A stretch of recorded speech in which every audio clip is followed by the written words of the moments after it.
할렐루야. 우리 전우자와 쳐다보면서 인사 좀 나눌까요? 사랑하고 축복합니다.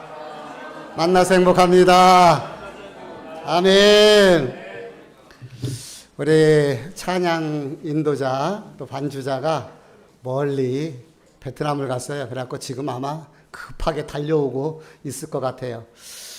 어제 찬양 학생 예배를 드리는데 우리 고3 태빈이 학생회장하고 우리 다은이하고 반주하며 찬양 인도하는데 케미가 너무 좋은 거예요. 너무 이쁜 거예요. 그래서 오늘 노 집사님 대신에 네가 찬양 인도해라 그랬더니 오늘 찬양 인도를 했어요. 여러분 놀라셨죠? 우리 박수 한번 힘차게 보내주시기를 바라고요. 우리 유빈이도 오늘 드럼 치고 너무너무 감사해요. 역할을 바꿔서 이 아이들이 믿음으로 자라나서 시대를 움직일 수 있는 그런 하나님의 자녀들이 되기를 원합니다. 은혜 받을 준비가 됐나요? 은혜가 임하면 3D가 임한다. 감동과 감격과 감사가 있다. 오늘 말씀을 통해서 하나님의 은혜에 감동하고 감격하며 감사할 수 있는 시간이 되길 주의 이름으로 축복합니다. 오늘은 제가 지난 한 주간 동안 참 정말 많은 일들이 있었는데 그 중에 하나 간증을 하면서 말씀을 시작을 하려고 합니다. 막내 처남이 땅끝 해남에서 목회를 하고 있어요. 부임에 가서 목회를 한 지 3년이 넘었는데 한 번도 가보지를 못했습니다. 바빠갖고 멀기도 하고 그래서 가보지를 못했는데 그러다가 마침에 큰 처남이 회사를 정년 퇴직을 했어요. 그리고 또 장모님이 어머님이 이렇게 그 생신을 맞아가지고 형제들이 이번에 겸사겸사 해남의 막내 목사님 집에서 한번 만나자 이렇게 약속을 하였습니다. 지난 주일날 예배를 마치고 저는 당진으로 가서 처제 볼보타를 편안하게 타고 그리고 가기로 했었는데 지난주에 뜻하지 않게 우리 순희 권사님 하나님 나라로 가셨잖아요. 그래서 글로 가지를 못하고 저는 우리 성도들과 함께 논산에 가서 그곳에서 위로 예배를 드리고 우리 성도들 이제 성합차를 올려보내고 우리는 거기서 해남을 향해 갔습니다. 해남 징그럽게 멀더라고요. 한참 이제 운전을 해서 가는데 영암에서 해남을 향하여 이렇게 들어가는데 자동차 전용 도로인 것 같아요. 가운데 철제 분리대가 있고 그리고 2차선 도로가 있고 갓길이고 캄캄해. 그날 비가 왔잖아요. 그 비가 오고 밤이 되니까 안개가 끼고 또 초행길, 어두운 길 참 운전 여건이 여의치가 않더라고요.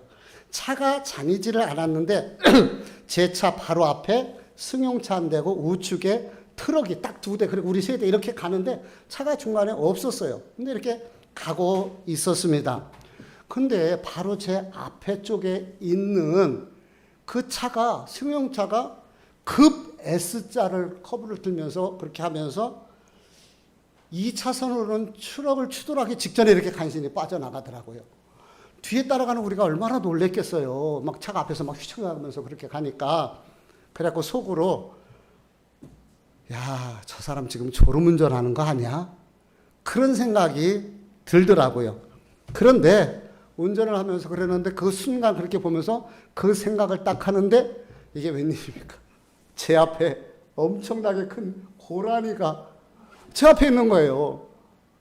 이걸 어떻게 방어 운전을 할 시간도 없고 어떻게 조처를 취할 수도 없고 그냥 푹 하고 밀고 나갔습니다. 그때 그 박히는 그 충돌하는 그 느낌, 막 진저리가 이렇게 쳐집니다. 그러니까 보니까 앞에 가던 차가 앞에 전방에 아무 차도 없으니까 라이트를 비치면서 고라니가 있는 것을 보고 그거를 피하려고 급히 이렇게 움직였고 저는 뒤따라가다 보니까 미처 피할 준비가 되지를 못했던 것입니다. 그리고서 쿵 박은 거죠. 방법이 없어요. 근데 확인을 해야 되는데 2차선에 갓길이 없어요. 시골길 그 막 차가 쌩쌩 달리고 잘못하면 2차 사고가 날 것 같고 그래서 비상 깜빡이를 켜고 계속해서 진행을 하다가 간신히 우측에다가 차를 스톱을 하고서 그리고 살펴보았습니다. 그랬더니 그 밑에 있는 안개등, 그랜저 이 안개등 있잖아요. 그 충격으로 쑥 들어가고 빠져버려 있고요. 그리고 범버가 깨져 있고 고라니 털이 막 다 묻어 있고 그런 상황이 되더라고요. 그리고 그 범버 안에서 부속품이 떨어져 갖고 이게 덜거럭거리면서 바퀴에 닿으니까 덜거럭거리는 거예요. 그 밤에 거기서 어떻게 해볼 수가 없더라고요. 그래가지고 비상 깜빡이를 켜고서 3, 40km, 약 35km 지점이었거든요. 가야 할 목적지. 그 길 캄캄한데 비 온 그 철퍽거리는 그 길을 가는데요. 별 생각이 다 들더라고요. 30km 2차선에서 그러고 깜빡이 켜고 덜덜덜 거리면서 간다고 생각을 해보세요.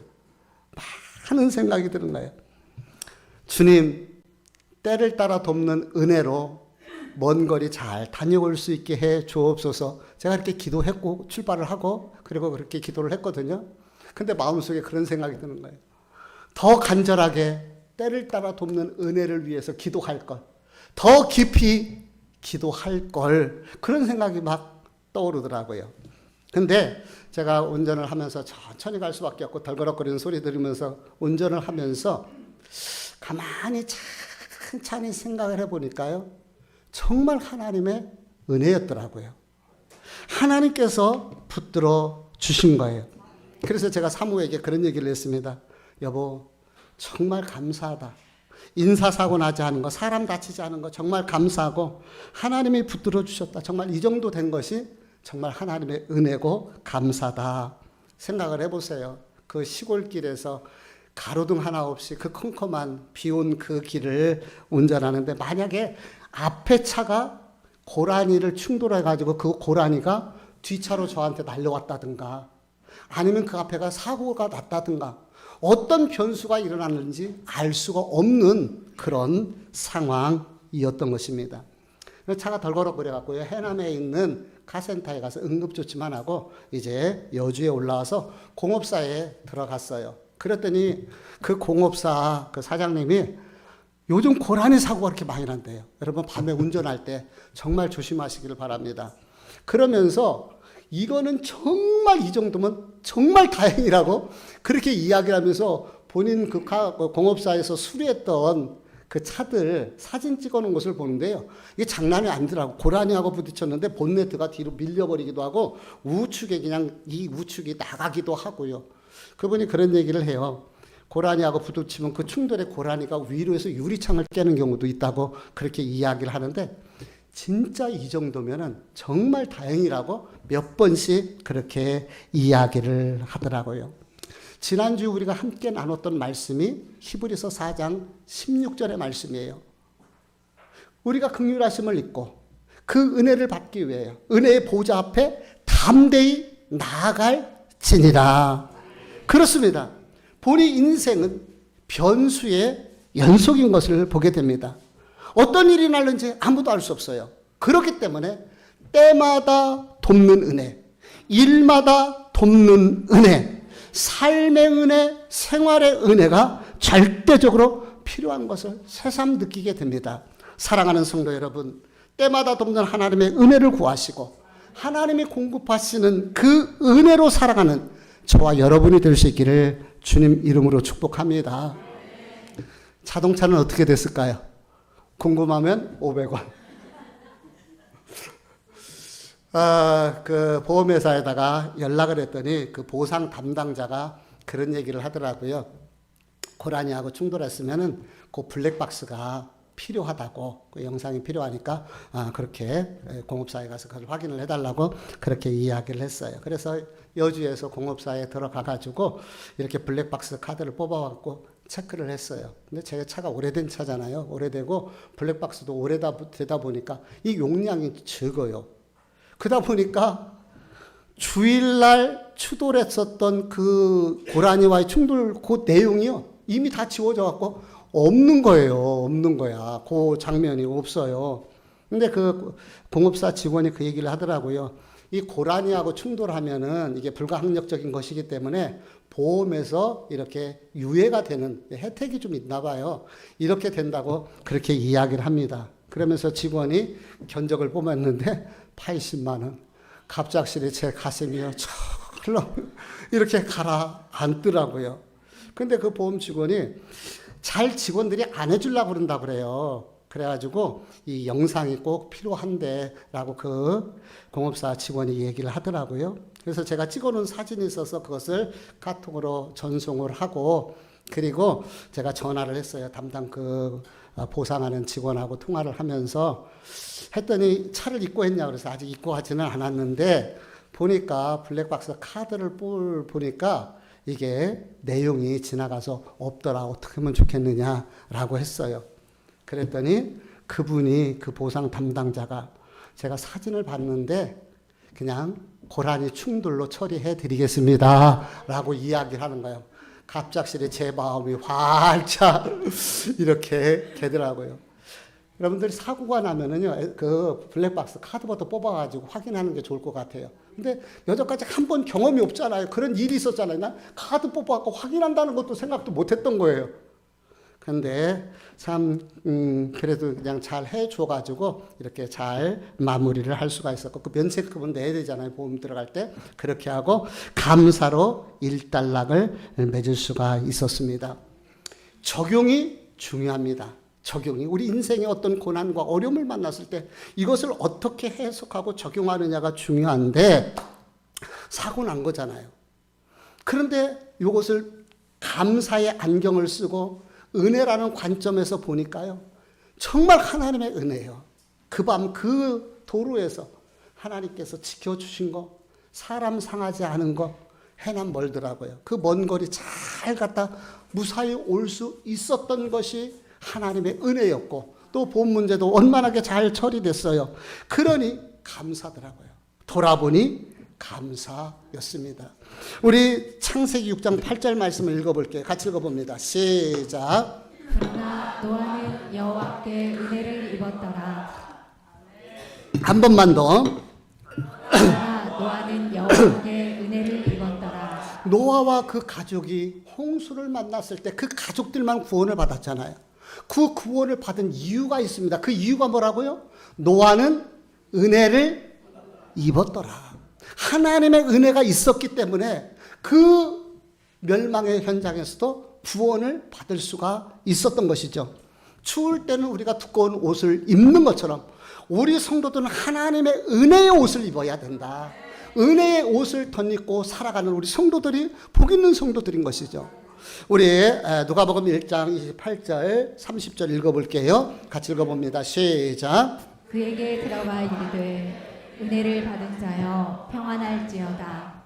주께서 너와 함께 하시도다 하니 천사가 이르되 말이하여 무서워하지 말라. 내가 하나님께 은혜를 입었느니라. 아멘. 여인 중에 아마 최고의 여인은 마리아일 거라 생각됩니다. 왜냐하면은 이 땅에 메시아신 우리 주님께서 사람의 몸을 입고 올 때에 그 통로가 되었잖아요. 근데 어떻게 그 많은 여인들 중에서 마리아가 이 주님의 통로로 쓰임받을 수가 있었을까요? 오늘 성경은 그 이유에 대해서 은혜를 받았고 은혜를 입었다고 얘기를 합니다. 노아도 은혜를 입었고 마리아도 은혜를 입었고 은혜를 받았기 때문에 그 은혜로 그렇게 귀하게 쓰임받을 수 있었던 것이죠. 그런데 사랑하는 성도 여러분, 노아만, 마리아만 은혜를 입고 은혜를 받은 것이 아닙니다. 바로 저와 여러분이 하나님의 은혜를 입었어요. 우리가 하나님의 은혜를 입지 않았다면 어떻게 나 같은 죄인이, 어떻게 우리같이 허물 많은 죄인이 구원받은 하나님의 자녀가 될 수가 있었겠습니까? 하나님께서 은혜를 주셨기 때문에 우리가 하나님의 자녀가 되고 구원받을 수 있는 천국 자녀가 될 수 있게 된 것입니다. 그래서 지난번에 은혜에 대해서 말씀드리면서 은혜 중에 최고의 은혜는 구원의 은혜요.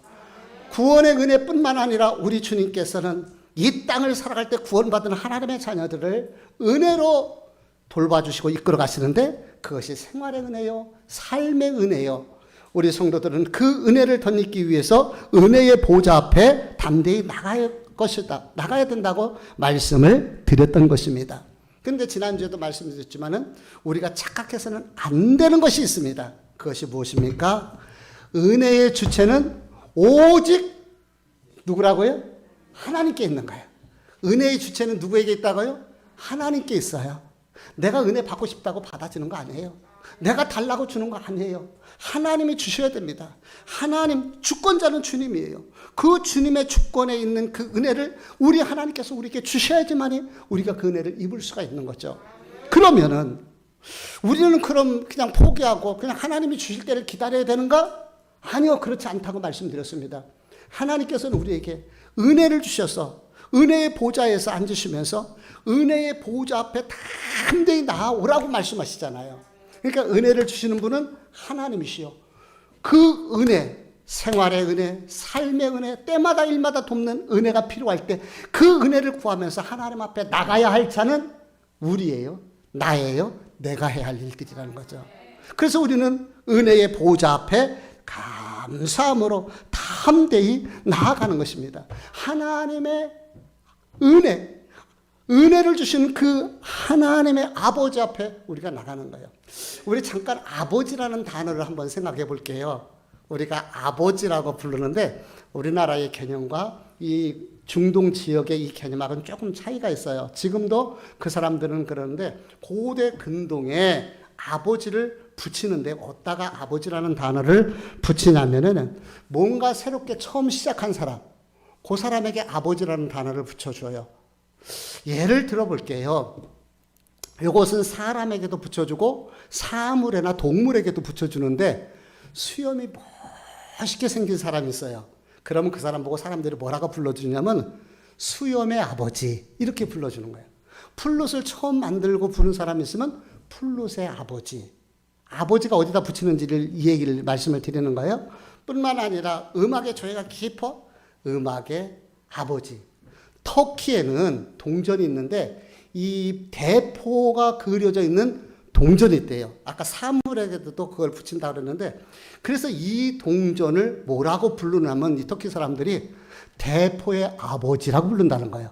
왜냐하면 대포가 그 안에 들어가 있으니까 그 시발타가 돼갖고 이렇게 출발하는 거죠. 그래서 성경에도 하나님을 아버지라고 계시는데 영원히 계시니까 영존하시는 아버지. 그분이 자비의 하나님이시기 때문에 자비의 아버지라는 거예요. 그런데 그 하나님은 우리에게 은혜를 주시는 분이에요. 그러므로 우리에게 은혜의 아버지가 되는 줄 믿습니다. 아버지는 자식에게 좋은 것을 주고 싶어 하는 게 아버지요. 그래서 우리는 하나님은 우리에게 저와 여러분에게 좋은 것을 은혜를 베풀어 주시기를 원하신다. 그러므로 우리는 그 은혜를 구하며 그 은혜의 보좌 앞에 담대히 나가야 된다. 은혜의 보좌 앞에. 사랑하는 성도 여러분, 은혜를 주시는 아버지 하나님이 저와 여러분의 아버지가 되시는 거예요. 살다 보니 인생은 변수의 연속이잖아요. 하루 일과를 시작하고 그리고 하루 삶을 살고 무사히 집에 들어간 거 이게 당연한 건데 당연한 거 아니라니까요. 하루 일과 마치고 내가 집에 들어가는 거 보장할 수 있어요? 나는 우리 순희 권사님을 생각할 때 마음이 참 아파요. 그 누워 계셨을 때 한 번만이라도 더 교회 나오셔서 예배했었으면 얼마나 좋으셨을까 하는 안타까움이 있어요. 그래서 지난번에 우리 남자 집사님들이 추수감사 때에 우리 권사님 한 번만이라도 더 교회 와서 예배 드렸으면 좋겠다 해갖고 보건소에 가서 휠체어를 빌려다가 우리 집사님들 가셨다고 그러잖아요. 모시고 와서 한 번만 더 예배할 수 있게. 근데 거기에 앉지를 못하는 거예요. 그런 것을 보면은요, 우리가 불편해도 내 두 다리로 걸어서 하나님 앞에 나와 예배할 수 있는 은혜고 감사인 줄 믿습니다. 이 자리만 보면 내가 마음이 허전해요. 우리 어르신들 기억하시기 바랍니다. 조금이라도 더 건강할 때, 조금이라도 움직일 수 있을 때, 한 번이라도 더 하나님 앞에 예배할 수 있기를 주의 이름으로 축복합니다. 예배할 수 있음이 감사고 예배할 수 있음이 은혜인 거예요. 오늘도 원치 않는 사고로 질고로 누워있고 중환자실에 있는 분들이 얼마나 많습니까? 2024년 교회 표가 뭐라고요? 새로운 은혜 늘 감사. 새로운 은혜라는 것은 매일매일 주시는 때마다 일마다의 은혜, 생활의 은혜, 삶의 은혜를 말한다고 말씀을 드렸습니다.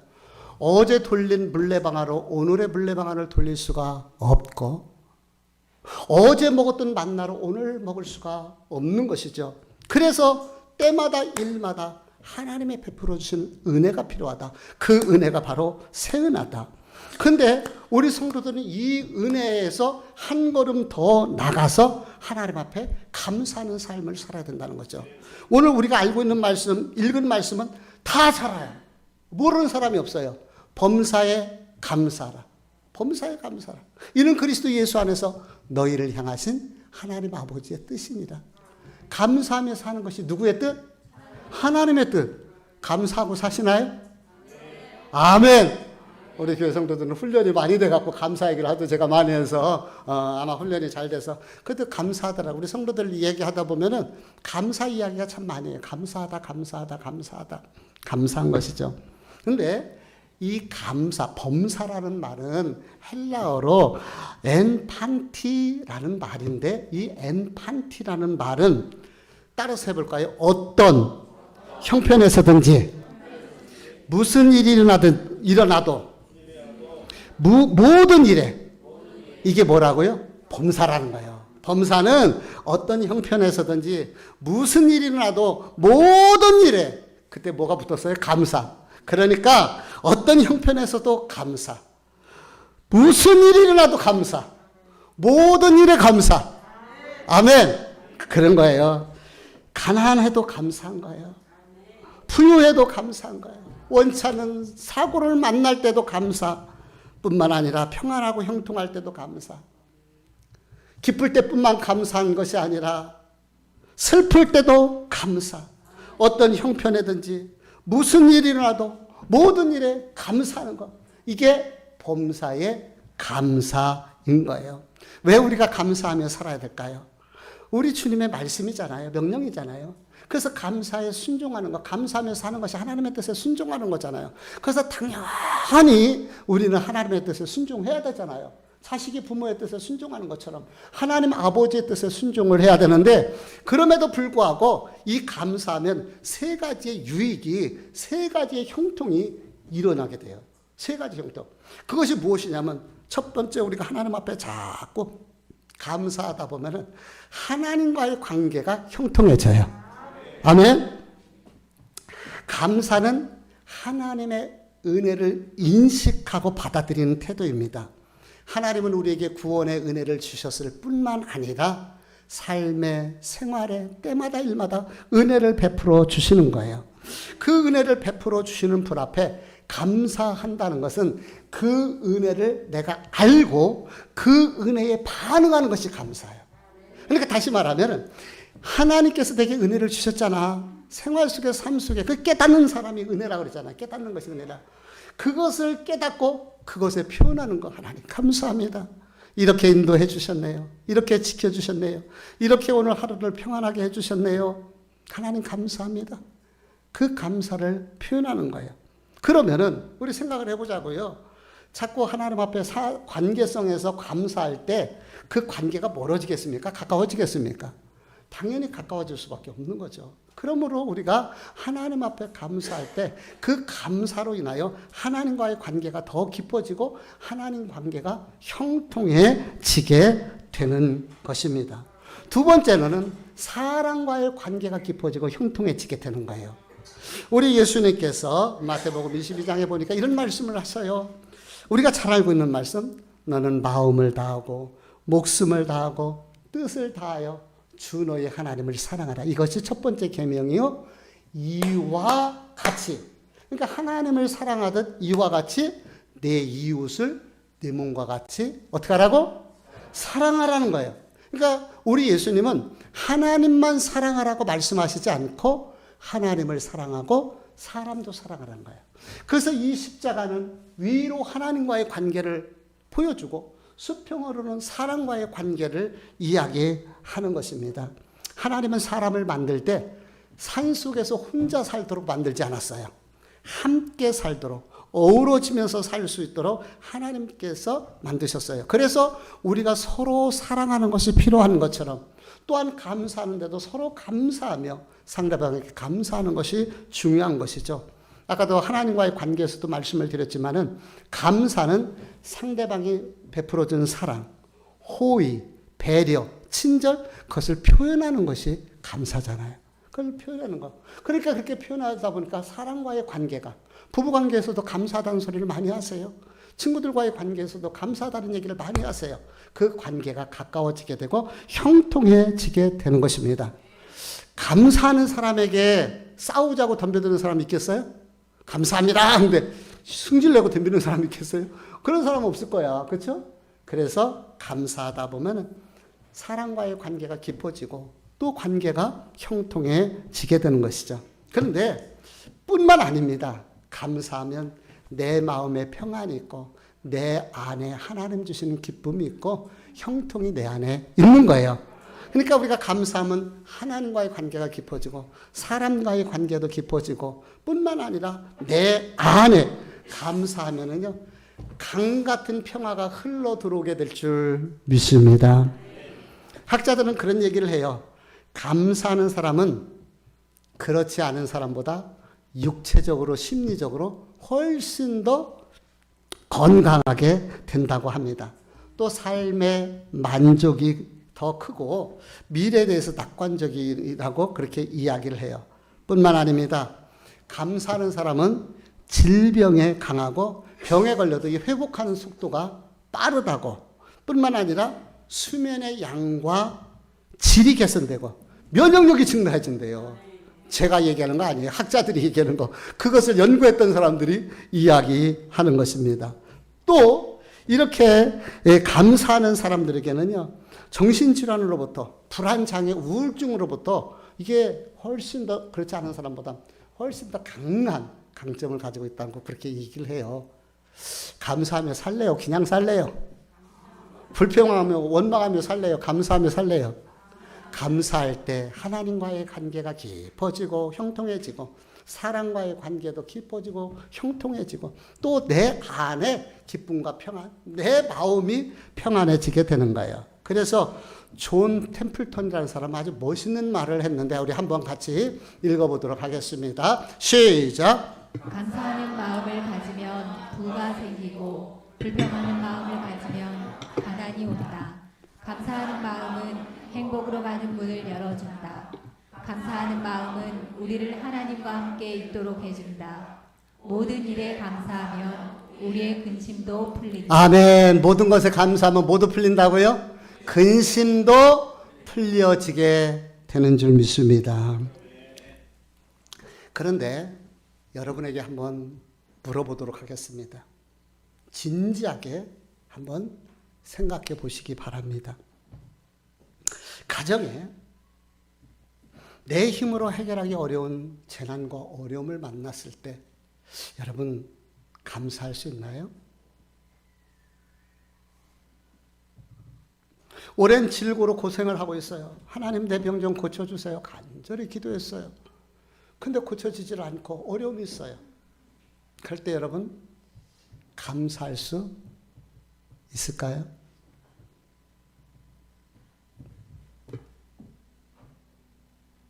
평생 무거운 십자가처럼 내 집안에 내 자녀 중에 장애 아가 있을 때 여러분 그 가운데 감사할 수 있습니까? 가정에서 여쭤보는 거예요. 취직하고 싶은 젊은이가 있습니다. 수십 통의 이 이력서를 제출했어요. 근데 어느 곳 한 군데서도 연락이 오지 않아요. 자격지심이 듭니다. 속상하고 부모님 뵐 면목이 없고 그래도 감사할 수 있을까요? 성경은 범사에 감사라고 이렇게 가르쳐주고 있습니다. 그런데 우리의 현실과 삶은 그렇게 넉넉하지가 않아요. 감사할 일보다 힘들고 지치는 일들이 많고 원치 않는 변수 속에 눈물을 흘리며 슬퍼하는 그것이 우리의 삶입니다. 행복하고 웃을 일보다 힘들고 우울하고 아프고 지칠 때가 더 많아요. 그러다 보니 감사하며 살아야 된다는 것은 잘 알아요. 하도 말씀을 통해서 들었으니까. 근데 현실적으로는 쉽지가 않더라는 것이죠. 그런데 그럼에도 불구하고 우리가 감사해야 될 줄 믿습니다. 범사는 그럼에도 불구하고 감사인 거예요. 그래서 뭐가 필요하냐면 훈련이 필요합니다. 감사 훈련이 절대적으로 필요하다. 물에, 여러분 생각을 해보세요. 물에 스펀지가 있는데 물에 흠뻑 젖었어요. 밑에를 누르고 위에를 누르고 아래를 눌러도 뭐가 나올까요? 그래요? 스펀지에 불이 있는데 누르면 뭐가 나와요? 당연히 불이 나오죠. 청교도인들은 그런 얘기를 했습니다. 어디를 찔러도 물에 젖은 스펀지가 물이 나오든 어떤 상황이 돼도 그 청교도인들은 예수 그리스도가 나온다고 고백을 했습니다. 이게 성도들의 모습 아닙니까? 어떤 환경과 상황 속에서 우리의 삶에 예수 그리스도 주님이 계시고 주님이 나와 함께 하시고 그 주님이 내게 반전의 기회를 주실 것을 믿고 때마다 감사, 일마다 감사, 늘 감사, 항상 감사, 범사에 감사. 그럴 때 우리의 삶이 바뀌어지는 역사가 일어나게 될 것입니다. 존 밀턴은 신라건이라는 유명한 작품을 썼어요. 그런데 이 신라건이요, 시각장애, 소경이 됐을 때에 이 글을 썼다고 합니다. 소경이 됐을 때에. 그가 이런 고백을 합니다. 시각장애, 즉 소경이 됐을 때 육신의 눈을 어두워 보지 못하지만 그 대신 영의 눈을 뜨게 되었으니 감사합니다. 이런 감사 속에 하나님께서 영감을 넣어주시니까 그런 위대한 작품들이 탄생하게 된 줄 믿습니다. 세계적인 신학자여 설교가인 매튜니는요, 어느 날 강도를 만났어요. 목사님이. 그래갖고 터지고 깨지고 돈 다 뺏겼습니다. 얼마나 속상하겠습니까? 그는 집에 들어왔습니다. 그리고 무릎을 꿇고 이렇게 기도했다고 합니다. 하나님, 내가 강도 당한 입장인 것을 감사합니다. 돈을 빼앗겼으나 생명을 빼앗기지 않았으니 감사합니다. 나를 괴롭힌 그 강도를 위해서 기도합니다. 다시는 강도 짓 하지 않게 그를 도와주옵소서. 이게 감사의 훈련이 되지 않고 평상시에 감사하지 않았다면 이런 감사가 나올 수가 없게 되는 것이죠. 하나님의 은혜를 생각해 보십시오. 나 같은 죄인 구원하시고 이 허물 많고 죄 많은 나 같은 이 인생을 버리지 아니하시고 사랑하시고 구원해 주신 은혜, 그리고 때마다 일마다 우리에게 은혜를 베푸시고 순간마다 인도해 주신 그 은혜를 생각해 보시기 바랍니다. 그 은혜를 생각하게 된다면, 그 은혜를 깨닫게 된다면 우리는 은혜로 끝나지 아니하고 그 은혜 앞에 반응해서 감사하며 살게 될 것입니다. 그 훈련이, 그래서 감사 훈련이 필요한데요. 여러분들 감사일기 쓰시나요? 또 쓰다가 안 쓰시는 분들 다시 시작하세요. 존말할 때 감사일기 주무시기 전에. 요즘은 핸드폰이 있어 너무 좋아요. 거기다가 하루를 돌아보면서 그냥 감사합니다. 그냥 하루 편안했으면 하나님 오늘 편안했네요. 감사합니다. 뭐 좋은 일 있으면 하나님 이런 일이 있었네요. 하나님 감사합니다. 자꾸 써보세요. 써보세요. 우리 식사 끝나고 각 기관 나눔의 시간을 가질 때 한 주간 돌아보면서 하나님이 베풀었던 은혜, 어떤 것들이 있는가를 돌아보면서 감사하시기를 바랍니다. 아이작 왈튼이라는 톤이라는 분이 이런 얘기를 했는데 참 멋있어서 여러분에게 소개합니다. 한번 읽어볼게요. 시작. 하나님은 두 개의 거처 속에 계신다. 하나는 천국이요, 다른 하나는 사랑하고 감사하는 마음이다. 아멘. 하나는 천국에 우리 하나님이 계시고 또 하나는 감사하는 그 마음 속에, 즉 감사하는 곳에 누가 계셔요? 하나님이 계시는 거예요. 할렐루야. 금년표가 새로운 은혜, 늘 감사. 제가 새로운 은혜 하면 여러분 늘 감사하세요? 새로운 은혜. 아멘.